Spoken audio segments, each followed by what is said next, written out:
አድማጭ ተመልካቾቻችን ይመጠናሉ ያላቸው መረጃዎች ዋና ዋና ነጥቦችን በቅድሚያ ዜናዎቻችን ሰምታችሁ ላይክ፣ ሰብስክራይብ እና ሼር ያድርጉ። እስከዛሬ ላይክ፣ ሰብስክራይብ ላደርጋችሁ እንዲሁም ለምታደርጉ አድማጭ ተመልካቾች ልባዊ ምስጋና ይድረሳችሁ። የእናንተ አቅም ብርታት ይሆነኛልና አመሰግናለሁ። ዛሬ ሂውማን ራይትስ ዎች በአሲር ክልል ከሐሚስ ሙሻይት ማረሚያ ቤት የታሰሩ 3 ጉዳዩን የሚያውቁ ሰዎች ማነጋገሩን በመግለጫው ጠቅሰዋል። የሰብአዊ መብት ተሟጋች ያነጋገራቸው ግለሰቦች የሰሜን ኢትዮጵያ ጦርነትን ሸሽተው ህይወታቸውን ለመለወጥ በማሰብ በየመን በኩል ወደ ሳውዲ አረቢያ መግባታቸውን ገልጸዋል።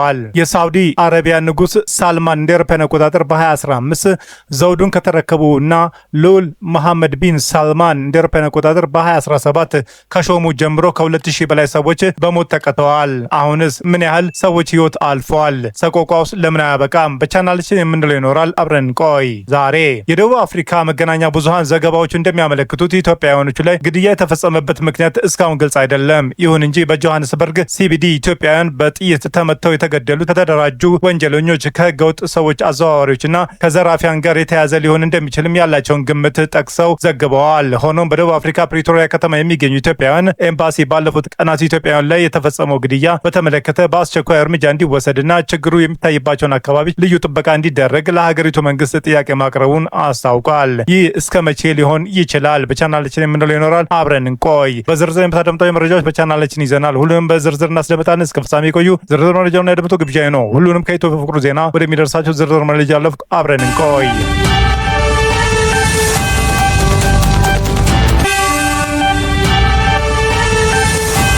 ኢትዮጵያውያን ስደተኞች ለምን ስቃይ ይበዛባቸዋል? በሳውዲ አረቢያ ቢያንስ 65 ኢትዮጵያውያን ስደተኞች ከአደንዛዥ ዕፅ ጋር በተያያዘ ክስ የሞት ፍርድ እንደሚጠብቃቸውም ሂውማን ራይትስ ዎች አስታውቋል። የሰብአዊ መብት ተሟጋች የሳውዲ አረቢያ ባለስልጣናት ባለፈው ሳምንት ማክሰኞ ሚያዝያ 13 2018 ዓ.ም 3 ኢትዮጵያውያን በሞት መቅጣታቸውን ገልጸዋል። የሌሎችም ፍርድ ተፈጻሚነት ግን እንዲዘገይ መደረጉን በሪፖርቱ አመልክቷል።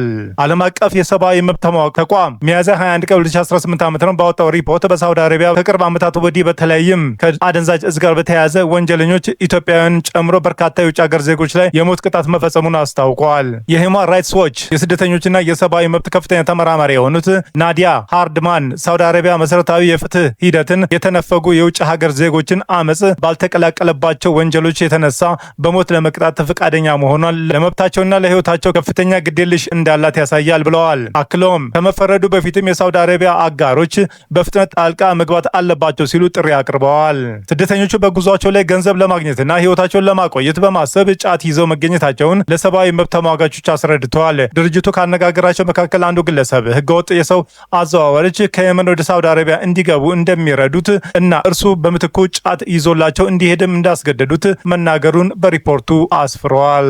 ሂውማን ራይትስ ዎች ያነጋገራቸው ሰዎች አንዳቸውም በሳውዲ ግዛት ጫት ይዞ መገኘት ወንጀል መሆኑን እንደማያውቁት ገልጸዋል። የሳውዲ ባለስልጣናትም 3ቱን ግለሰቦች እንደ አውሮፓውያን አቆጣጠር በ2023 እና በ2024 አብሃ በተባለ ክልል በስራ ላይ እያሉ በቁጥጥር ስር እንዳዋላቸውም ተናግረዋል። ቃለመጠይቁ የተደረገላቸው እነዚህ ግለሰቦች ክሳቸው በጣም አጭር በሆነ ሂደት መታየቱን አንዳንዶቹ በቪዲዮ መከታተላቸውንና የህግ ወኪል ወይም ደግሞ አስተርጓሚ እንዳልነበራቸው ገልጸዋል። ስለቀረበባቸውም ክስም እንዳልተነገራቸው ለሂውማን ራይትስ ዎችም የገለጹት እነዚህ ግለሰቦች በጸጥታ አካላትም ድብደባ እንደደረሰባቸውም የማያውቁትንም ሰነድ ላይ በግዴታ ፊርማቸውን እንዲያኖሩ መደረጉንም አስረድተዋል። የችሎቱ ዳኛ ለሌሎች ምሳሌ ትሆናላችሁ ብሎ መናገሩንም ሂውማን ራይትስ ዎችም ያነጋገራቸው ኢትዮጵያውያን አስረድተዋል። የሳውዲ መንግስትም ማረሚያ ቤት ውስጥም ያሉትን እና ሞት የተፈረደባቸው ኢትዮጵያውያን ከ2 ዓመት በላይ ለሚሆን ጊዜ በእስር ላይ መቆየታቸውና ይግባኝ የማለት እድል እንደሌላቸውም ተናግረዋል። ከአደንዛዥ ዕፅ ጋር በተያያዘ የሞት ፍርድ የተፈረደባቸው 65 ኢትዮጵያውያን መካከል በግድያና በሌሎች ወንጀሎች የተከሰሱ የሳውዲ ዜጎች ጋር አብረው እንደታሰሩም አብራርተዋል። የሳውዲ መገናኛ ብዙሃን በከሐሚስ ሙሻይት ማረሚያ ቤት የሚገኙ ከ200 በላይ ኢትዮጵያውያን የሞት ፍርድ እየጠበቁ መሆኑን ዘግበዋል። ሂውማን ራይትስ ዎች ግን ይህንን ቁጥር ማረጋገጥ እንዳልቻለ ጠቅሷል። በሳውዲ አረቢያ ከአደንዛዥ ዕፅ ጋር በተያያዘ ክስ የተመሰረተባቸው ግለሰቦች በሞት መቅጣት በአውሮፓውያኖቹ 2020 አግዳ ነበር። ከ2 ዓመታት በፊትም ልዑል አልጋ ወራሽ መሐመድ ቢን ሳልማን የሞት ቅጣት የተፈጻሚነት የግድያ ወንጀል የፈጸሙ ግለሰቦች ላይ ብቻ እንዲወሰን አውጀው ነበር።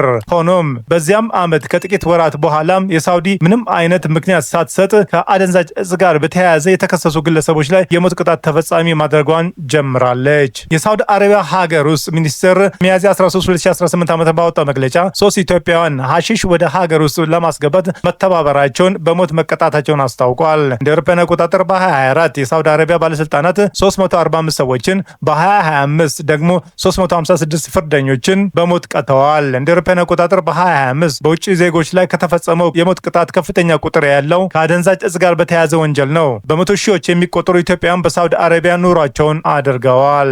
በርካቶች ወደ ሳውዲ የመጡት ስራ ፍለጋ አገራቸው ውስጥ ያለውን የሰብአዊ መብት ጥሰትን ሽሽት እንዲሁም በሰሜኑ የሀገሪቱ ክልል ያለውን ጦርነት በመሸሽ መሆኑን ይናገራሉ። ከዚህ በፊት ሁማን ራይትስ ዎችም ወደ መካከለኛው ምስራቅ በየመን በኩል አድርገው የሚመጡ ስደተኞችን በርካታ የመብት ጥሰቶች እንደሚፈጸምባቸውም ገልጾ ነበር። ሳውዲ አረቢያ፣ ኢራን፣ ኩዌት እና የተባበሩት አረብ ኤሚሬትስ ከአደንዛዥ እጽ ጋር በተያያዘ ክሶች የሞት ቅጣት ከሚፈጸምባቸው በርካታ የመካከለኛው ምስራቅ ሀገራት መካከል ናቸው።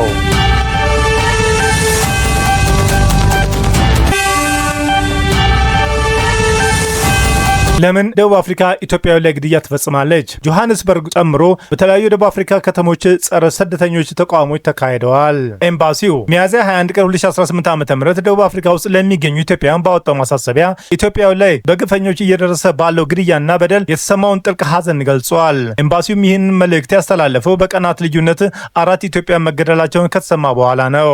ደቡብ አፍሪካ መገናኛ ብዙሃን ያወጣቸው ዘገባዎች እንደሚያመለክቱት ኢትዮጵያውያን የተገደሉት ጆሃንስበርግ ከተማ ውስጥ በሚገኝ ሲቢዲ የተሰኘ የንግድ ስፍራ ነው። ማህበራዊ ሚዲያ ላይም በተሰራጨውና በደህንነት ካሜራ የተቀረጸው ቪዲዮ ላይ አንድ ግለሰብ በርካታ ሰዎች በሚተላለፉባቸው የገበያ ስፍራ ውስጥም ሲያልፍና መደብር አጠገብ ከቆመ ግለሰብ ጀርባ ሲቆም ያሳያል። ወዲያውኑ ሽጉጡም አውጥቶ ከቅርብ ርቀት ግለሰብ ጭንቅላት ላይ ሲተኩስ እና ግለሰቡ ሲወድቅ ቪዲዮ ላይ ይታያል።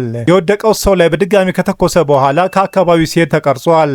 አዲስ ስታንዳርድ ባወጣው ዘገባ የጠቀሳቸው የፕሪቶሪያ የሚገኙ ኢትዮጵያውያን ኤምባሲ ጉዳይ አስፈጻሚ ደሴ 4 ሰዎች መገደላቸው ለመገናኛ ብዙሃን አረጋግጠዋል። ኤምባሲው ባወጣው ማሳሰቢያ ምን ያህል ኢትዮጵያውያን እንደተገደሉ አልጠቀሰም። ይሁን እንጂ የሚመለከታቸው የደቡብ አፍሪካ የጸጥታ መዋቅር ግድያውን እየፈጸመ ያለውን አካል ላይ በአስቸኳይ ሕጋዊ ምርመራ እንዲያካሄድ በደብዳቤ መጠየቁን ገልጸዋል። የምርመራ ውጤቱ ኤምባሲው በአስቸኳይ እንዲገልጽለትም ማሳሰቡንም ጠቅሷል። ኤምባሲው ባወጣው መግለጫ ግድያዎቹ በደቡብ አፍሪካ ከሚታዩት መጤጠልነት ጋር የተያዙ ሊሆን እንደሚችልም ጠቁመዋል። ከቅርብ ጊዜ ወዲህ ደቡብ አፍሪካ ውስጥም የውጭ ዜጎች በተለይም የጥቁር አፍሪካውያን ስደተኞች ጠል እንቅስቃሴ መበራከቱን መገንዘብ ተችሏል ብለዋል። ይህ አይነቱን እንቅስቃሴ በቅርብ በሰፊው መነሳቱንም አክለዋል። ከዚህ በፊት ኢትዮጵያውያን በተለያዩ ጊዜያቶች አካላዊ፣ ቁሳዊና ስነ ልቦናዊ ጉዳት ይደርስባቸው እንደነበረ ኤምባሲው አስታውሷል። በወቅቱ ይህን አስቸጋሪ ጉዳይ ትኩረት ሊሰጥና ተገቢውን ጥበቃ እንዲደረግም ለሀገሪቱ መንግስት ጥያቄ አቅርበዋል። የጸጥታ አስከባሪ አካላትን መመሪያ ስለመውረዱ ተገልጾለት እንደነበረም አክለዋል። ሰሞንኛው ግድያዎች ተከትሎም በቀጣዩም ተጨማሪ ህይወት እንዳይጠፋም ችግሮች በሚታዩባቸው አካባቢዎች ልዩ ጥበቃ እንዲደረግም ጥያቄ ማቅረቡን አስታውቋል። በመካከልም ችግሩን በተመለከተ ከሚመለከታቸው ተቋማትና ግለሰቦች ጋር በግንባር ቀርቦ መነጋገር እንዲቻል የውይይት መድረኮች እንዲመቻቹለትም መጠየቁን ገልጿል። ፕሪቶሪያ ከተማ ውስጥም በተካሄደው ሰልፍ ላይም ለሀገሬ መታገል መጤጠልነት ከሆነ እንግዲያውስ ጥሩ መጤጠል ነኝ የሚል መፈክር ታይቷል።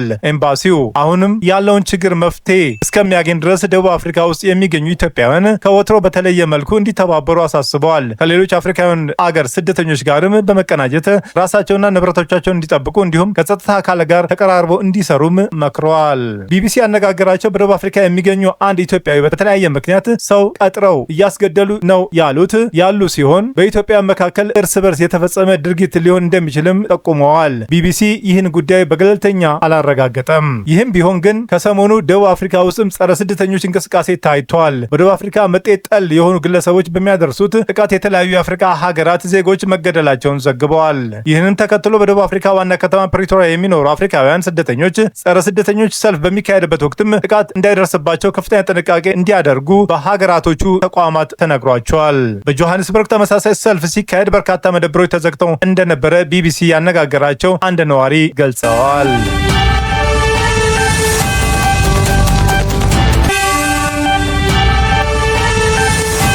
ቻናሌ ስትከታተሉ ስለቆያችሁ ታላቅ አክብሮት አለን። ውድ ቻናሌ ተከታታይ ቤተሰቦች በመላው ዓለምና በሀገር ቤት ላላችሁ ሁሉ በየዕለቱ ስኬት እንዲገጥማችሁ እንመኛለን። ዜናዎቻችን ሰምታችሁ ላይክ፣ ሰብስክራይብ እና ሼር ማድረጉ እንዳይዘነጋ፣ እንዲሁም ድጋፋችሁ አይለየን። በሌላ መረጃ ተመልሰን እስክንገናኝ በያለንበት ቦታ ሰላምና ጤና ይብዛልን።